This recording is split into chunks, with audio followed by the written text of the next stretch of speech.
यह कहानी महाभारत से ली गई है। दुर्योधन और उसके 5 सोने के तीर।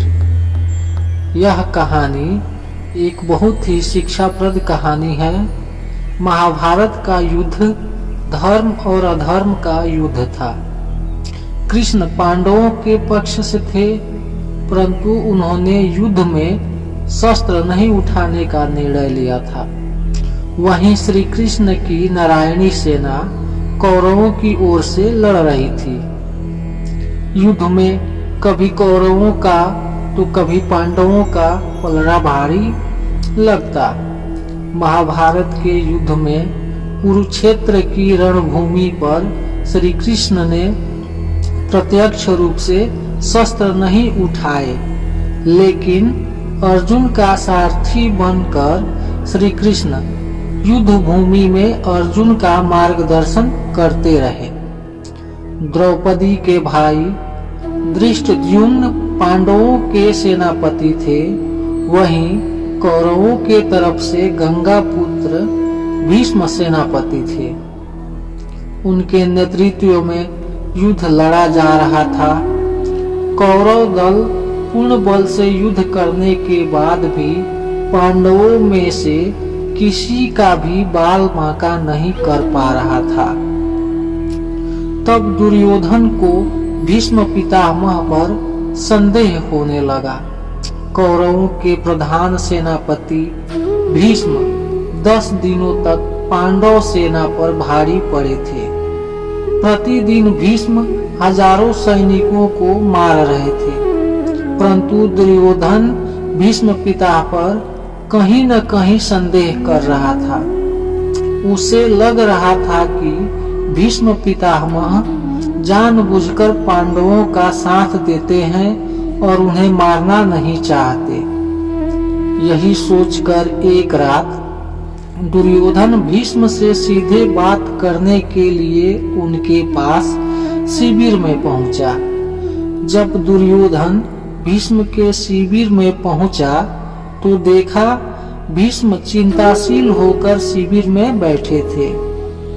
यूं आधी रात को दुर्योधन को अपने शिविर में प्रवेश करते देख भीष्म हैरान हुए। उन्होंने दुर्योधन से शिविर में आने का कारण पूछा।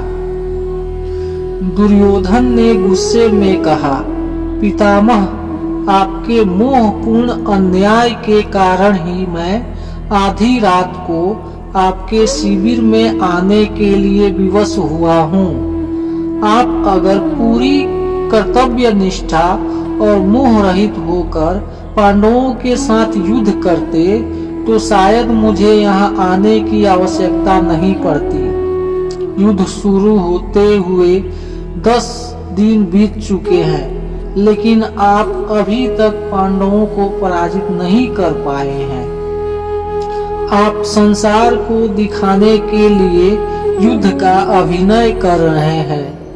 आपको आज भी पांडवों से प्रति प्रेम करते हैं और आप मेरे सेनापति होते हुए भी पांडवों को युद्ध जीतते देखना चाहते हैं। अपने बारे में दुर्योधन के मुख से ऐसी बात सुनकर पितामह भीष्म बहुत दुखी हुए। दुर्योधन के मुंह से कटु वचन सुनकर भीष्म ने दुर्योधन से पूछा, तुम क्या चाहते हो पुत्र दुर्योधन? दुर्योधन ने कहा, पांडवों की मृत्यु और इसके लिए आपको अपनी दिव्य शक्तियों का प्रयोग करना होगा। पितामह भीष्म ने अपनी शस्त्र विद्या का प्रयोग करते हुए सोने के 5 अचूक तीर निकाले और इसे अभिमंत्रित करके बोले, दुर्योधन, तुम व्यर्थ में संदेह करते हो। इन बाणों से कोई नहीं बच सकता। कल का दिन युद्ध का अंतिम दिन होगा। एक ही दिन में 5 पांडवों को इन बाणों से समाप्त कर दूंगा। फिर पांडवों के मरते हुए युद्ध का परिणाम तुम्हारे पक्ष में होगा। भीष्म पितामह की बात सुनकर दुर्योधन प्रसन्न हुआ, लेकिन अगले ही क्षण उसके मन में भीष्म पितामह के प्रति संदेह उत्पन्न हो गया। कपटी दुर्योधन भीष्म की बातों को सुनकर प्रसन्न तो हुआ, परंतु अब दुर्योधन को भीष्म की बातों में भी छल कपट दिखने लगे।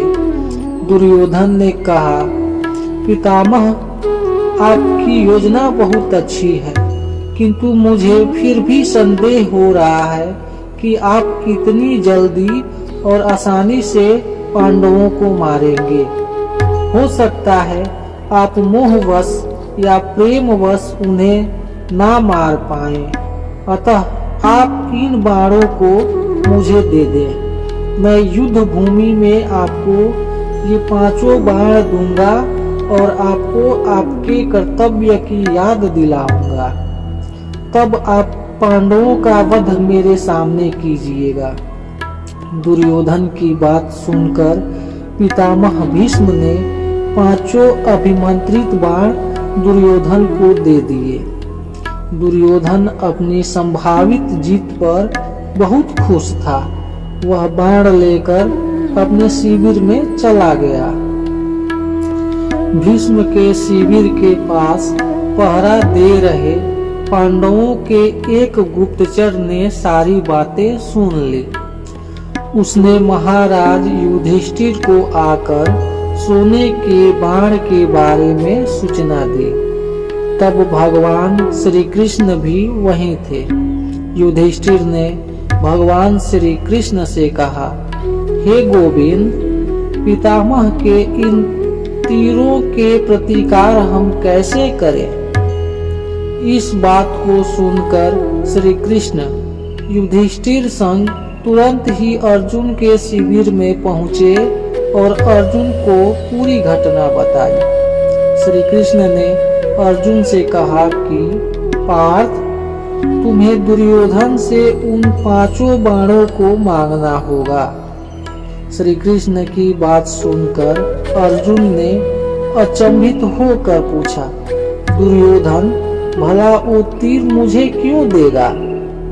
तब श्री कृष्ण ने अर्जुन को स्मरण दिलाया कि एक बार अर्जुन ने दुर्योधन को यक्ष और गंधर्वों के हमले से बचाया था।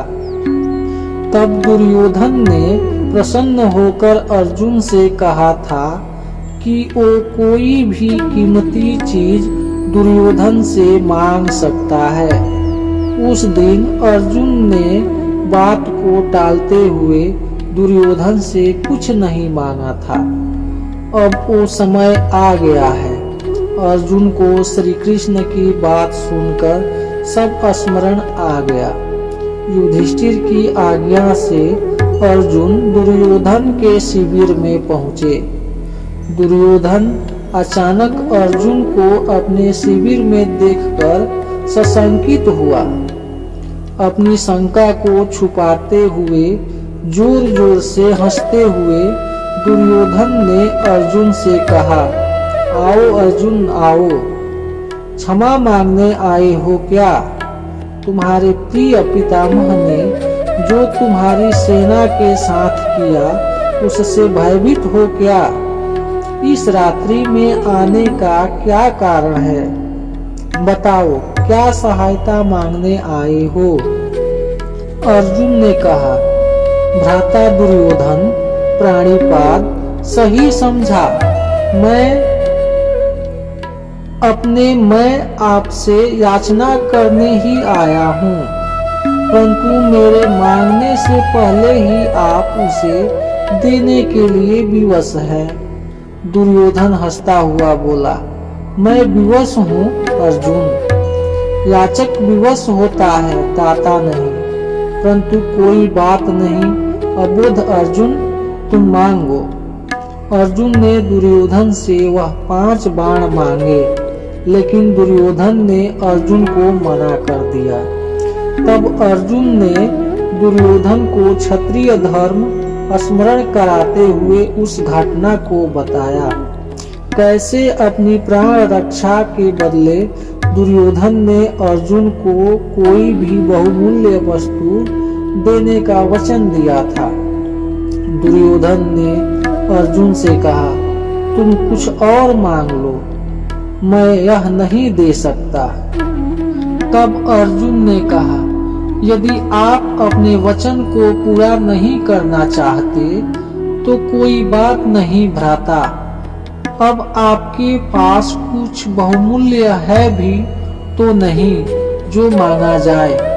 सामर्थ्य के अभाव में आपको पितामह के बाणों की आवश्यकता भी है। ठीक है, मैं चलता हूँ।